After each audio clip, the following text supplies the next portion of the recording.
haber estudiado y sondeado las opiniones de esta cantidad muy considerable de periodistas de todo el país, entonces, ¿por qué no está funcionando el mecanismo si hay dinero para eso y hay atribuciones legales para ello? ¿Qué es lo que está pasando, mi querido doctor? ¿Qué pregunta tan interesante me haces? Y de acuerdo a, y una vez más, esto no es mi opinión, ahí está en el texto, Claro. lo pueden leer, ojalá lo pudieran leer.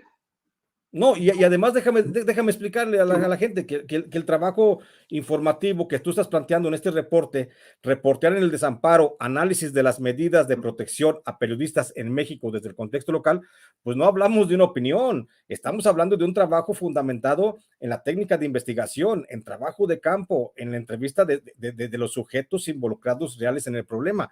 O sea, esto no es como lo que escriben a veces algunos periodistas en Reforma de lo que ellos piensan, de lo que ellos suponen. No, aquí es un trabajo científico, técnico, bien fundamentado, bien establecido, con los elementos de prueba ahí. Entonces, por eso no podemos pensar que sea una opinión, sino es el resultado de un proceso de investigación formal.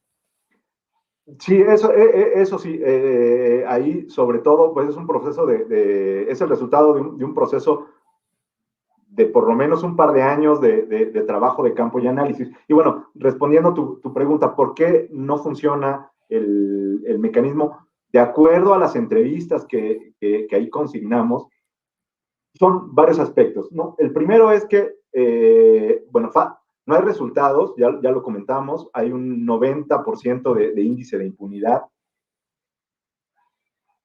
Otro aspecto que destacan los entrevistados es que este mecanismo de protección a los periodistas lo consideran que es como una simulación y utilizan ese término, es una simulación, porque más que proteger, solamente registra agresiones, es decir, recolecta información de quiénes son agredidos, realiza estadísticas para reportes, pero no resuelve el problema. Es decir, ni siquiera es un acompañamiento, es como una mera ventanilla de quejas, ¿no? Sí, exacto. Es como cuando la ventanilla de atención a clientes, ¿no? De la tienda. Generalmente sí.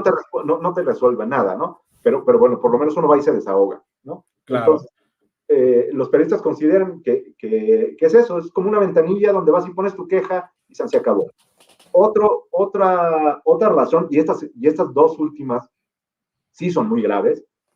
Una es que los periodistas que entrevistamos consideran que la principal razón por la que no funciona es porque algunas de las propias autoridades gubernamentales son los principales agresores. Por ejemplo, varios entrevistados nos decían, a ver, si a mí los que me agredieron fueron las Fuerzas Armadas, ¿cómo es que me mandan un policía para que me proteja? ¿No? Sí. Otra anécdota que nos decía otro periodista entrevistado, decía, a ver, el que en ese momento era el encargado de la protección, del mecanismo de protección en un estado del norte, decía, este cuate en su momento fue digamos, el director de los reclusorios de ese estado, ¿no? Esta persona responde al secretario de gobierno de este estado. Dice, claro. A mí los que me agredieron fueron por órdenes del secretario de Estado. Dice, entonces, ¿a quién? O sea, ir a pedir protección, nos decía, y usaba estas palabras, es como volver al punto donde me agredieron. Sí. Entonces, además de todo lo anterior, está que algunas autoridades de gobierno son los principales agresores. Y finalmente, otra razón que es igual de grave, que nos decían algunos periodistas, es cuando hay colusión entre las autoridades o algunas autoridades y grupos del crimen organizado, ¿no? Por ejemplo, otro entrevistado nos decía, a ver, a mí me pasó que cuando fui a poner la denuncia, Dice, yo sabía quiénes me habían agredido y pertenecían al crimen organizado. Dice, saliendo de que puse la denuncia, ya me estaban esperando otra vez. Dice, ¿cómo se enteraron que yo estaba ahí? Y bueno, la razón pues, es obvia, ¿no? Hay colusión entre algunas autoridades y los grupos del crimen organizado, ¿no? Entonces, más o menos ese es como el panorama, grandes rasgos que nos decían los periodistas de por qué no funciona. No funciona entonces porque no hay resultados, no hay resultados porque hay una simulación porque solamente se llevan estadísticas y no saben resolver problemas. No hay resultados por esta cuestión de la impunidad, no hay resultados por la colusión entre agresores y autoridades, y finalmente, que es como el peor de los escenarios, no hay resultados porque el principal agresor son algunos funcionarios públicos.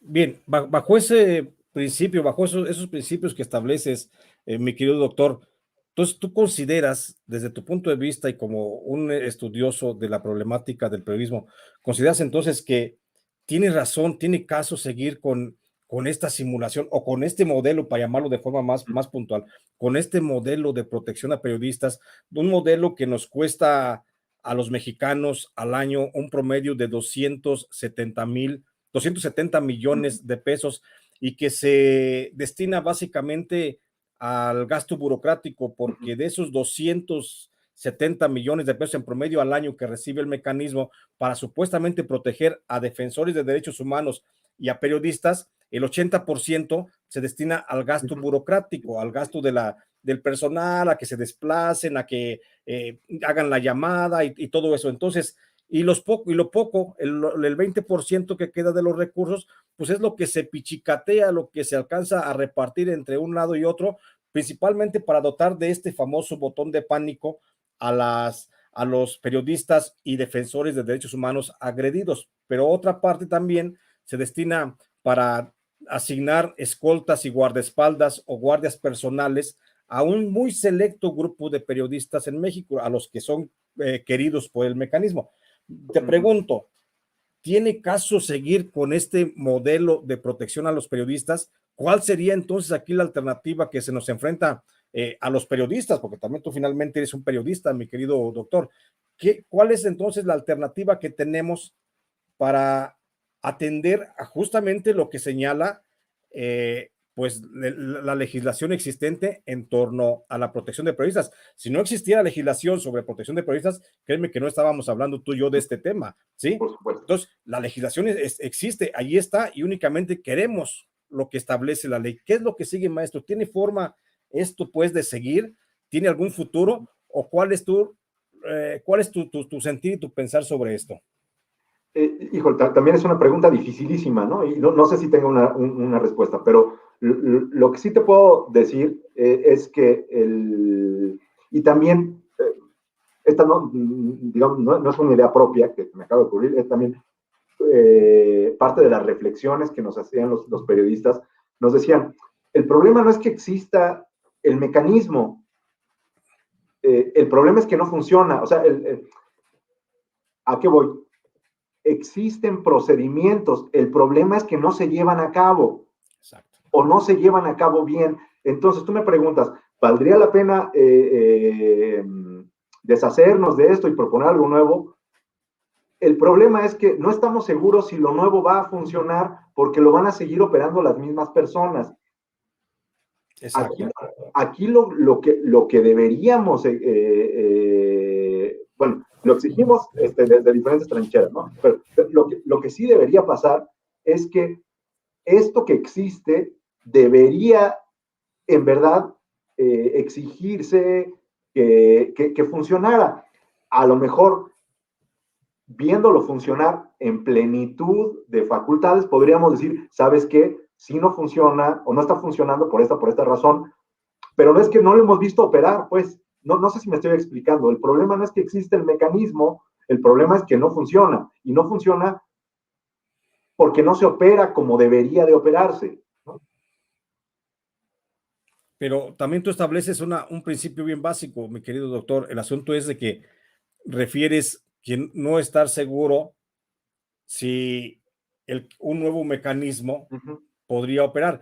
Y caes en una situación que, bueno, la aprovecho para preguntarte. Entonces, los funcionarios que están a cargo justamente de este modelo de protección, a cargo de este mecanismo, yo te lo digo, yo sí sé la respuesta, pero te la quiero preguntar porque finalmente tú eres el de la opinión esta tarde.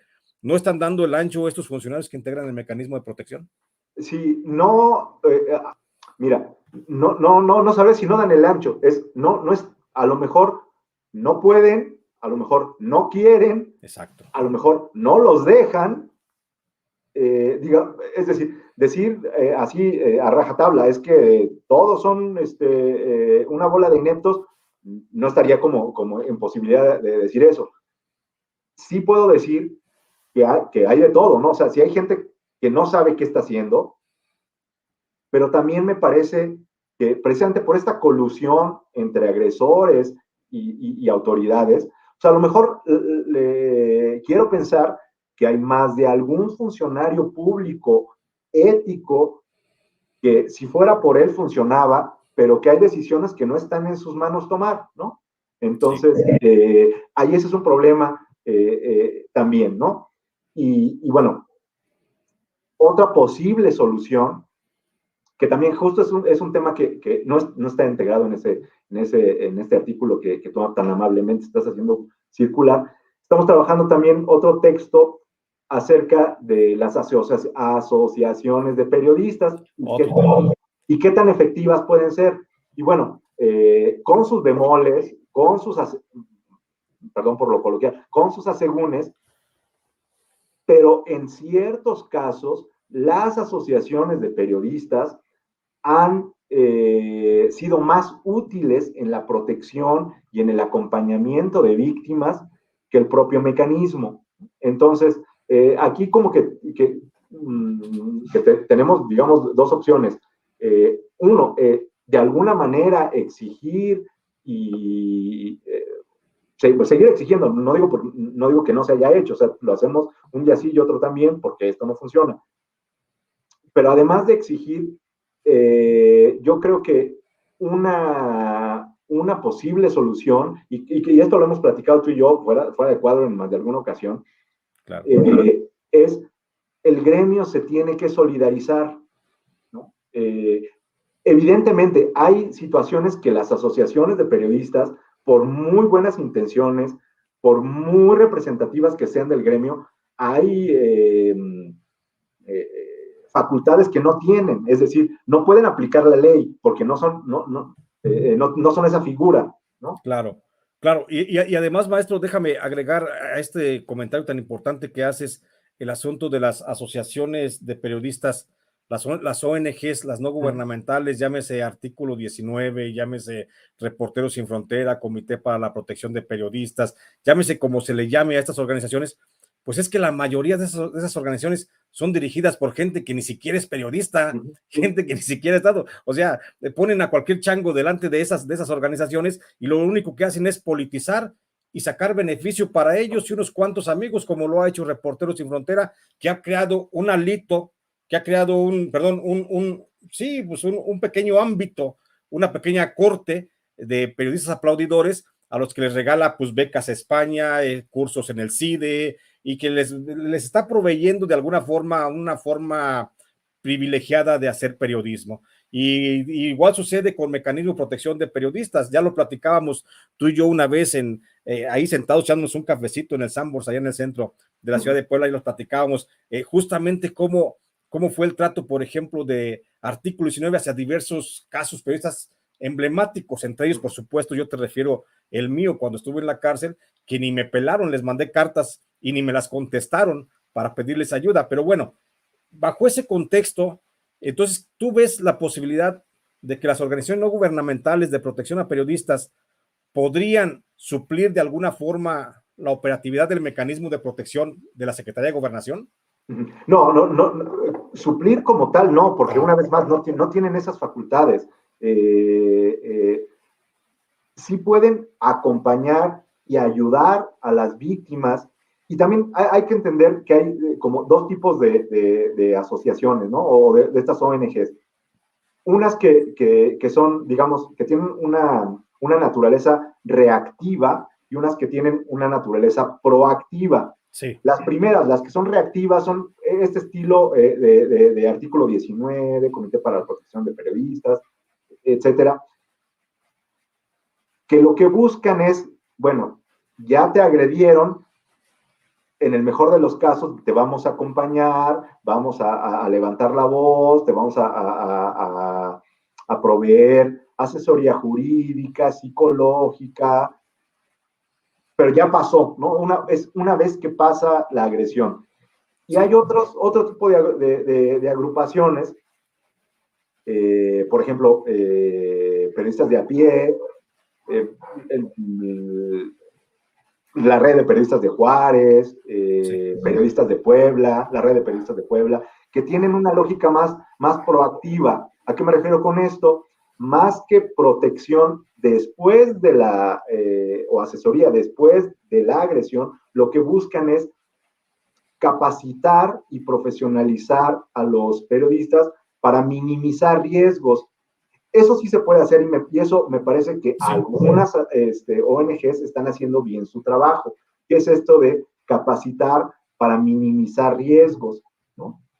Pero una vez más, aunque sea artículo 19 o Periodistas Sin Fronteras, no tienen capacidades legales como sí las tiene el mecanismo, ¿no? Entonces, al final, en esta situación de desamparo en el que se encuentran los periodistas, me parece que las asociaciones, en algunos casos, están siendo de mayor utilidad que el propio mecanismo. Pero también, una vez más, perdón por ser reiterativo, tienen un límite en sus facultades, es decir, no pueden suplir al Estado. Claro. Claro, pero sí, como dices tú, están siendo muy proactivos en relación a la capacitación que dan, porque sí, eso sí me consta, que sí hay buenos cursos en cuanto a cómo evitar que te hackeen el teléfono, cómo darle más protección a tus trabajos que haces en línea, cómo cuidar tus equipos de cómputo, por ejemplo, o el almacenamiento de información, eso sí me consta. En ese sentido sí hay muy buen trabajo.